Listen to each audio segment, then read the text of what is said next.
अच्छा, संसार में ऐसा कोई है जिसमें कोई दोष न हो? श्रीमद् वाल्मीकि रामायण के युद्ध कांड में जब राम जी ने रावण का वध कर दिया और श्री हनुमान जी महाराज विभीषण जी के साथ माता सीता को लेने गए अशोक वाटिका में, तो वही राक्षसियां खड़ी थी जो निरंतर सीता जी को डराती थी, सताती थी, धमकाती थी। वहां तो एक तो कहती है कि मैं इसका कलेजा निकाल के खाऊंगी। हनुमान जी सुंदरकांड में जब गए हैं तो ऊपर बैठे हैं तो सब तो अलग अलग डरा रही थी। एक उसमें शूर्पणखा नाम की कई राक्षसियां हैं महाराज। देख, रावण की बहन तो प्रसिद्ध ही है, तो कहती है कि मैं तो इसका कलेजा खाऊंगी। मैंने सुना है कि कलेजा ज्यादा बढ़िया लगता है। ऐसे डराती थी सब। अब जब रावण का वध हो गया, हनुमान जी माता सीता को लेने के लिए गए तो उन राक्षसियों को मारने के लिए तैयार हुए, बड़े क्रोध में, आंखें लाल करके, और कहते हैं मैं इनका चित्रवध करूंगा। मां, चित्रवध माने किसी को तड़पा तड़पा कर मारना। हाथ उखाड़ दो, तड़पता रहे, फिर दूसरा उखाड़ो, फिर कान उखाड़ूंगा, एक एक कंगों को नोच नोच कर तड़पा तड़पा करके मारूंगा। इन्होंने आपको बहुत सताया है। जब क्रोधित होकर के दौड़े, जब राक्षसियां थर थर कांपने लगी हनुमान जी के इस विकराल रूप को देखकर, तो माता सीता ने कहा, पवन पुत्र इधर आओ, क्यों मारोगे? कहा, इन्होंने आपको सताया है, इनमें दोष है, इन्होंने अपराध किया है। तो माता सीता ने पूछा, हनुमान जी एक बात बताओ, संसार में ऐसा कौन है जिसमें कोई दोष ना हो? बहुत बड़ा प्रश्न है हमारा। न कश्चिन न पराध्यते, ऐसा कौन है जिसके भीतर कोई दोष न हो? ऐसा कोई है? सीता जी कहते मेरे भीतर भी दोष है। मैंने अपने देवर लक्ष्मण के प्रति कठोर शब्दों का प्रयोग किया है। गोस्वामी जी ने तो बस एक ही चौपाई में मरम वचन जब सीता बोला, हरि प्रेरित लक्ष्मण मन डोला, लेकिन वाल्मीकि रामायण में तो कठोर शब्द लिखे हुए हैं। अनार्या करुणारंभ नृशंस कुलपांशना सुदुष्टस्वम मनम में कम्मेक में कोनो गच्छसि मम हेतो प्रतिच्छन्न प्रयुक्तो भरते नवा। यहां तक कहती हैं लखन भैया को कि तुम इसीलिए पीछे पीछे आए हो कि तुम चाहते हो कि श्री राम की मौत हो जाए, तुम मुझे पालो। इतनी कठोर बात कह दिया। तो दोस्त तो मेरे भीतर भी है। और जब रावण हरण करके जाने लगा तब रोते हुए कहती है, हा लक्ष्मण तुम्हार नहीं दोषा, सो फल पायो कि नहीं रोसा।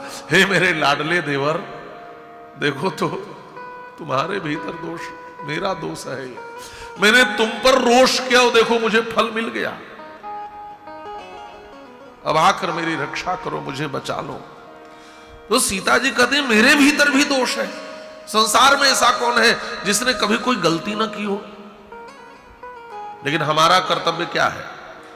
पापा नाम वा शुभा नाम वा बधारहा नाम मथापि वा कार्यम कारुण्य मारेण न कश्चिन्न पराध्यते। हम आर्यों का कर्तव्य है कि हम करुणा करें।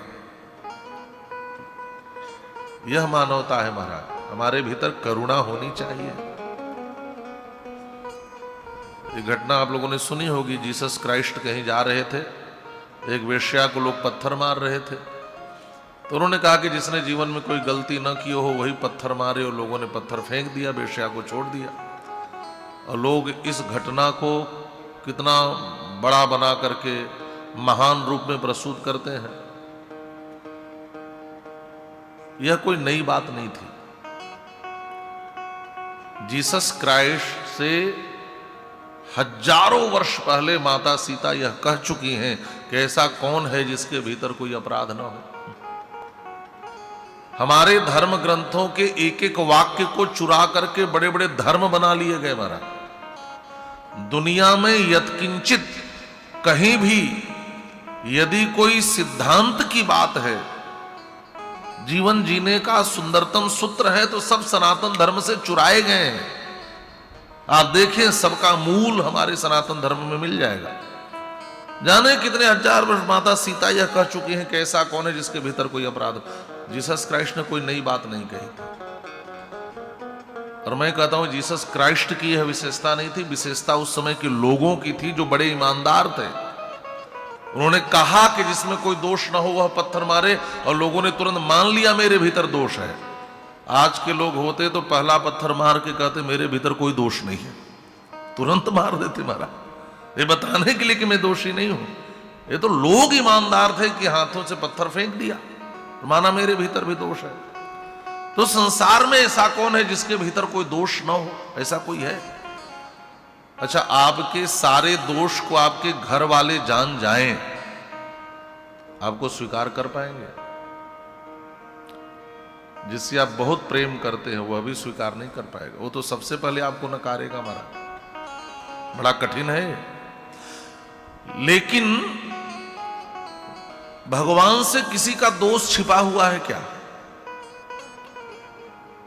भगवान से किसी का कोई दोष छिपा है? कोई गलती छिपी है? कोई अपराध छिपा है? लेकिन हमारे समस्त दोषों को जानने के बाद भी यदि हमें कोई स्वीकार कर सकता है तो केवल भगवान है, दुनिया में और कोई नहीं हो सकता, और कोई नहीं हो सकता। एक ठाकुर जी हैं जो स्वीकार करेंगे। हमारे घर वाले, हमें चाहने वाले, हमारे सबसे करीबी लोग भी यदि हमारी कोई गलती जान जाए, हमारा कोई दोष जान जाए, तो उनकी दृष्टि हमारे प्रति बदल जाएगी, वो हमें स्वीकार नहीं कर सकते। लेकिन एकमात्र परमात्मा ही है जो हमारे सारे दोषों को जानने के बाद भी हमें स्वीकार करते हैं। इसलिए हमारे आचार्य कहते हैं अनन्यार्हत्व, हम भगवान के ही योग्य हैं, हम कोई किसी दूसरे के योग्य नहीं है। वही करुणाकर हैं, वही कृपालु हैं, वो हमारे दोषों के साथ भी हमें स्वीकार करते हैं। संसारी लोग दोष के साथ स्वीकार नहीं करते। आप ऐसे ही किसी को अपना दोष बता करके देखना, बना करके भी देखना, वो कितना स्वीकार कर पाएगा? नहीं कर पाएगा। हमारे दोषों के साथ कोई स्वीकार करता है तो ठाकुर जी करते हैं। इसलिए हमें ठाकुर जी से संबंध जोड़ना चाहिए, हमें ठाकुर जी से नाता जोड़ना चाहिए, उनसे संबंध जोड़, वो निभाते हैं, उनके अलावा कोई निभा नहीं सकता। दुनिया का आदमी 10 रुपए भी देता है तो नोट लहरा लहरा कर देता है, दिखा दिखा के देता है। देखो कन्हैया ने सुदामा जी को भी दिया, पता भी नहीं चला कि देने वाले ने दिया है। वापस आए तो सूरदास जी ने लिखा है, मंदिर देख डरे सुदामा, यहां होती मुरी राम झोपड़िया कंचन महल खड़े। झोपड़ी की जगह महल खड़ा है। द्वारिका की ओर मुड़े, प्रणाम किया और आंखें छलकाई, बाहर चलिया। सब कुछ दे दिया लेकिन पता भी नहीं चलने दिया कि मैंने कुछ दिया है। भगवान देते हैं तो लेने वाले को भी पता नहीं चलता कहां से आ रहा है, और आपके यहां सब कुछ आने लगेगा, आपको खुद पता नहीं चलेगा। ये भगवान के देने की पद्धति है। और इंसान थोड़ा भी देता है तो बता के देता है, जता कर देता है, एहसान के साथ देता है और बार बार एहसान जताता रहता है। इसलिए हमें संबंध ठाकुर जी से जोड़ना चाहिए, और सबसे सरल माध्यम है वह है भक्ति का माध्यम। यदि हम भक्ति के माध्यम से नाता जोड़ लें, मिथिला वाले कहते हैं कि हम जो भगवान को दे सकते हैं वो कोई नहीं दे सकता। लोगों ने पूछा क्या? मिथिलावासी कहते हैं हम भगवान को गारी दे सकते हैं। आप दे सकते हैं? क्यों गारी दोगे? का हमारा नाता है उनसे, हमारा संबंध है। हमने ऐसा संबंध जोड़ा है ठाकुर जी से, ऐसा नाता जोड़ा है कि हम गारी भी देंगे ना तो खुश होंगे। और गोस्वामी तुलसीदास जी कहते हैं, पंच कवल करी जीवन लागे, गारी गान सुनियति अनुरागे। मिथिला की गाली सुनकर के ठाकुर जी अनुरागित हो रहे हैं, प्रसन्न हो रहे हैं। ये चमत्कार किसका है? का यह चमत्कार संबंध का है, यह नाते का है। इसलिए रिश्ता ठाकुर जी से जोड़ो, संबंध भगवान से निभाओ। भक्ति दुनिया वालों को दिखाने के लिए नहीं होती।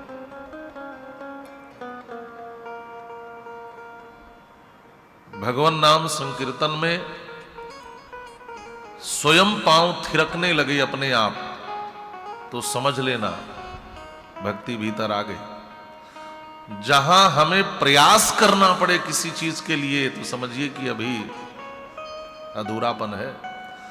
जहां कोई कहे तब हम करें तो समझिए कि अभी अधूरापन है।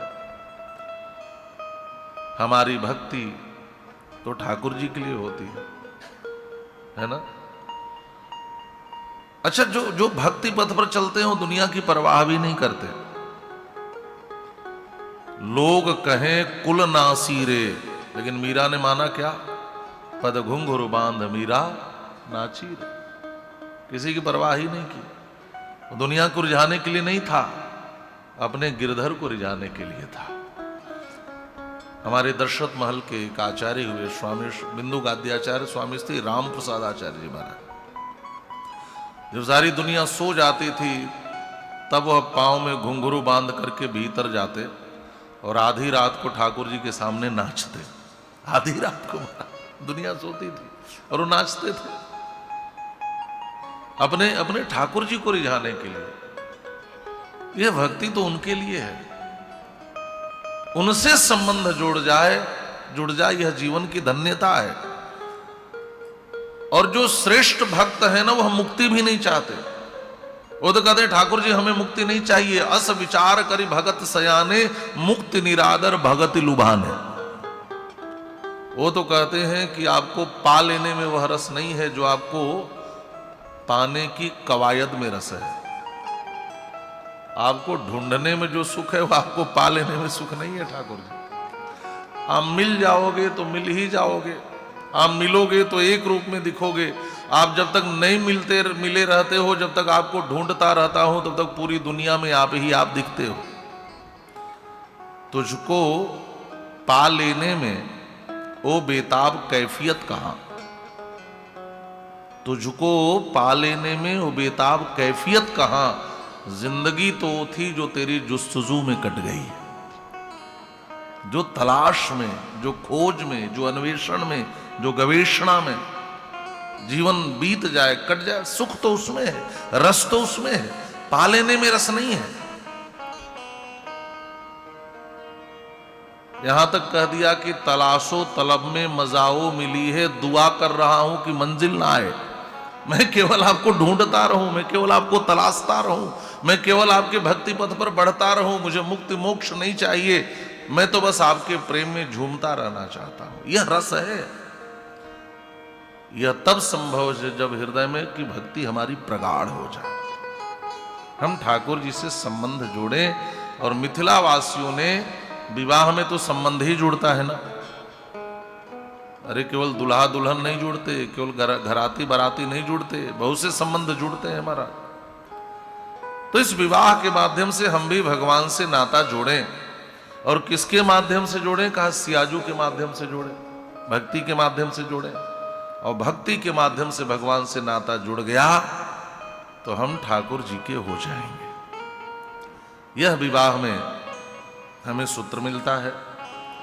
कथा भगवती अयोध्या कांड में प्रवेश कर रही हैं। बाल कांड की कथा यहां पूर्ण हो रही है। गोस्वामी श्री तुलसीदास जी महाराज यहां भी मंगलाचरण कर रहे हैं श्लोक के माध्यम से।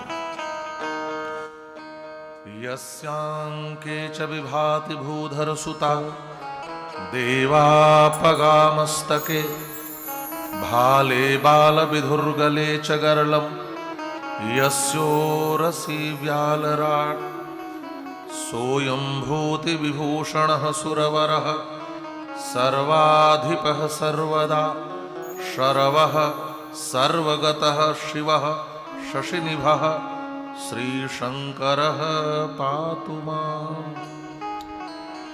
यस्यांके और वामांके दोनों पाठ मिलता है। जिनके अंक में या जिनके वामांक में हिमाचल सुता श्री पार्वती जी बैठी हैं और जिनके मस्तक से श्री गंगा जी प्रवाहित हो रहे हैं, जिनके मस्तक पर गंगा जी सुशोभित हो रहे हैं। देखिए पार्वती जी कौन है? साक्षात अन्नपूर्णा है। और गंगा जी कौन है? गंगा जी सबकी प्यास बुझाते हैं, सबको पवित्र करते हैं। और दुनिया में ऐसा कौन है जो क्षुधा और पिपासा से मुक्त हो? तो पार्वती जी क्षुधा की निवृत्ति करती हैं और गंगा जी पिपासा की निवृत्ति करती हैं, प्यास को मिटाती हैं। हम वैसे भगवान शिव का ध्यान कर रहे हैं जिनके वामांक में पार्वती जी हैं, जिनकी बाईं गोद में पार्वती जी बैठी हैं और जिनके मस्तक पर गंगा जी बैठी हैं। भाले बाल विधुर गले चगरलम यस्यो ऋषि ब्याल राट, जिनके ललाट के ऊपर द्वितीया का चंद्रमा है टेढ़ा। अच्छा, द्वितीया का चंद्रमा बड़ा पतला सा होता है, एकदम पतला सा टेढ़ा सा। और देखो तो भगवान शिव कितने कृपालु हैं,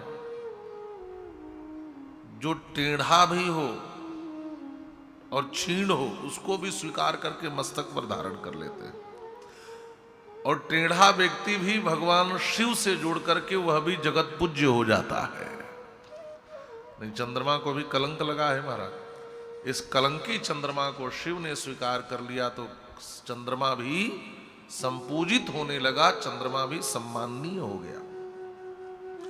जिनके गले में सर्पराज शेष सुशोभित हो रहे हैं, जिनके अंग पर भस्म सुशोभित हो रहा है, जो देवताओं में श्रेष्ठ हैं, जो सर्वेश्वर हैं, जो संहार करता है, भक्तों के पाप का भी संहार जो करते हैं, जो सर्वव्यापक हैं, जो कल्याणमय हैं, और सर्वः सर्वगतः शिवः शशिनिभः श्री शंकर पातु माम, और चंद्रमा के समान जिनका शुभ्र वर्ण है, ऐसे भगवान शंकर हम सभी की सदा सदैव रक्षा करें।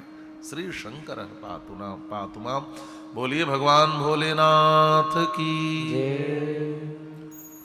प्रसन्नतां यान गताभिषेकतः तथा न ममले वनवास दुःखतः, मुखाम्बुज श्री रघुनंदनस्य मे सदास्तु सा मंजुल मंगल प्रदा। दूसरे श्लोक में भगवान श्री रघुनाथ के मुखारविंद का स्मरण कर रहे हैं। राम जी का मुखचंद्र कैसा है, मुखारविंद कैसा है, मुख कमल कैसा है, का जो राज्याभिषेक की बात सुनकर प्रसन्न नहीं हुआ और वनवास की बात सुनकर म्लान नहीं हुआ, कुम्हलाया नहीं। जैसे कमल कुम्हला जाता है वैसे मुखड़ा उदास नहीं हुआ। तो जो अति संपत्ति पाकर के प्रसन्नता का प्रदर्शन न करे, और जो अतिशय दुख पाकर के भी म्लान न हो, ऐसे राम जी के मुखारविंद का हम ध्यान करते हैं, जो हमेशा मंजुल मंगल प्रदान करने वाला है। मंजुल मंगल कौन प्रदान कर सकता है? का जो हमेशा प्रसन्न रहे महाराज, है ना, जो स्थिर रहे। और कुछ लोग होते हैं महाराज, जब देखो तो रोते ही रहते हैं, मुंह लटकाए ही रहते हैं, मुंह पर प्रसन्नता ही नहीं दिखती। अच्छा, यह जीवन है ना, इस जीवन में पीड़ा मिलेगी ही मिलेगी, कष्ट होगा ही होगा, दुख होगा ही होगा। सारे शास्त्र यह कहते हैं, और आपने जितने लोगों के जीवन को देखा होगा, सबके जीवन को देख लो, कोई ऐसा नहीं है जिसके जीवन में कोई कष्ट या दुख ना हो, है ना। और कोई दुख ना हो तो भी लोग दुखी रहने वाले दुख का कारण ढूंढ लेते हैं। एक महात्मा थे, उनका भंडारी एक दिन भोजन अच्छा नहीं बनाया तो भी दुखी थे, बड़ा बेकार बनाया है। अच्छा, अगले दिन अच्छा बना दिया तो और दुखी हो गए, जब इतना अच्छा बना लेते हो तो कल अच्छा क्यों नहीं बनाए थे। अब आप विचार करो, दुखी रहने वाले वो सोच सोच कर दुखी रहेंगे महाराज। कुछ लोग तो इसलिए दुखी रहते हैं, वो सड़क से चलते हैं तो सोचते हैं सामने से मुझे जो देख रहा है वो जरूर मुझे देखकर कुछ सोच रहा होगा। अच्छा, देखने वाला कुछ सोचे या न सोचे, हम सोच सोच कर परेशान रहते हैं कि वो जरूर कुछ सोच रहा होगा। ये भी एक दुख का कारण है।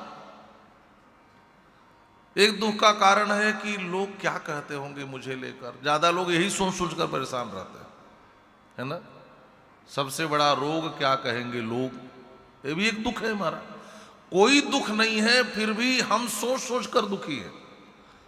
तो जिसका दुख का स्वभाव बन जाता है और स्वयं भी दुखी रहता है, दूसरे को भी दुखी करता है। राम जी के जीवन में इतना बड़ा दुख आया महाराज। पिताजी ने कहा राघव कल तुम अयोध्या के राजा बनोगे, और जब कल आया तो राम जी बन जाने लगे। लेकिन राजा बनने की खुशी और बन जाने का दुख, दोनों में उन्होंने उस स्थिर अपने को रखा महाराज। यही जीवन का संतुलन है और हमें राम कथा से यही सीखना है। थोड़ी खुशी मिले तो हम इतना हर्षित होते, इतनी पार्टी करते, इतना हल्ला मचाते हैं, बाप रे बाप इतनी खुशी आ गई। और थोड़ा भी दुख आ जाए तो छाती पीट पीट कर पूरे मोहल्ले को बताते हैं, ऐसा लगता है जैसे सबसे बड़ा दुख का पहाड़ मेरे ऊपर ही टूटा है। ये जीवन का अंग है, सुख दुख में समान रहो।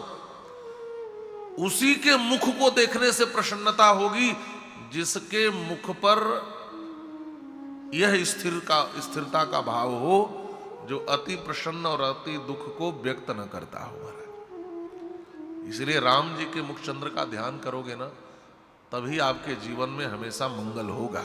हम राम जी के मुख का ध्यान क्यों करते हैं? किसी इंसान के चेहरे का ध्यान क्यों नहीं करते? क्योंकि यही वो मुखमंडल है जिसका ध्यान करोगे तो आपके जीवन में प्रसन्नता बनी रहेगी, आपके जीवन में मंगल बना रहेगा।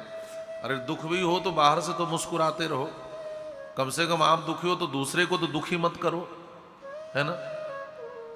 और कुछ लोग ऐसा मुंह लटकाए रहते हैं महाराज कि खुद तो दुखी हैं, सामने वाला देखे तो सोचेगा वो इनके जीवन में दुख होगा तो हमें भी मुस्कुराना नहीं चाहिए, है ना। तो राम जी का ऐसा मुखमंडल है। गोस्वामी जी कहते हैं कि चलो इनका ध्यान करके अयोध्या कांड में प्रवेश करते हैं। प्रसन्नताम यान गताभिषेकतः तथा न ममले वनवास दुखतः मुखाम्बुज श्री रघुनंदनस्य में सदा सुसा मंजुल मंगल प्रदा। और तीसरा श्लोक बड़ा सुंदर है, सबको कंठस्थ होगा। नीलांबुज श्यामल कोमलांगम सीता समारोपित वाम भागम पाणौ महासायक चारुचापम नमामि रामं रघुवंशनाथम। नील कमल के समान श्याम, जिसके शरीर की कांति है और जिसके शरीर के अंग बड़े कोमल हैं, नीलांबुज श्यामल कोमलांगम। अंबुज कहते हैं कमल को, नील माने आप समझ ही रहे हैं। नील कमल की तरह जिसके अंग की कांति है, श्याम वर्ण के जो है, और जिनका अंग बड़ा कोमल है। सीता समारोपित वाम भागम, जिनके वाम भाग में श्री सीता जी विराजित हैं। पाणव महासायक चारु चापम, जिनके हाथ में महासायक है महाराज, महासायक धनुष लिए रहते हैं। अच्छा, आप पाएंगे कि अधिकतर मंदिरों में भगवान की खड़ी मूर्ति रहती है, अधिकतर मंदिरों में खड़े रहते हैं ठाकुर। किसी ने पूछा ये हमेशा खड़े क्यों रहते हैं? ठाकुर जी ने कहा कब जाने कौन कहां से मुझे पुकार ले तो उठने का भी मुझसे विलंब ना हो जाए, बस खड़ा रहता हूं कि दौड़ जाओ तुरंत। गज ने पुकारा तो लक्ष्मी जी चरण दबा रही थी। पूछा लक्ष्मी जी ने क्या हुआ, तो हा कहे बैकुंठ में, वो थी कहते हुए गज के पास पहुंच गए। हा कहा बैकुंठ में और थी कहते ही गज के पास। अब हा लक्ष्मी जी सुनी तो हाहाकार मच गया बैकुंठ में, भगवान ने हा क्यों कहा। अब वहां सारे सैनिक तैयार हो गए, सब लोग तैयार। हुआ क्या, ऐसा कौन सा कष्ट आ गया। और बाद में थी तक भगवान नहीं कह पाए, हाथी का उद्धार करके गए। तब कहते हैं कि मैं तो हाथी कहना चाह रहा था, लेकिन थी कहने में विलंब हो जाता देवी, मुझे वहां रक्षा के लिए पहुंचना था। कहीं ग्राह खींच लिया होता फिर गज का क्या होता। इसलिए ठाकुर जी हमेशा खड़े रहते और हाथ में धनुष लिए रहते हैं हमारा, चिंता मत करो है। पाणव महासायक चारु चापम नमामि रामम रघुवंशनाथम। ऐसे जो रघुवंश के स्वामी श्री रामचंद्र हैं, हम सब उनको नमस्कार करते हैं। बोलिए श्री राघवेंद्र सरकार की जय।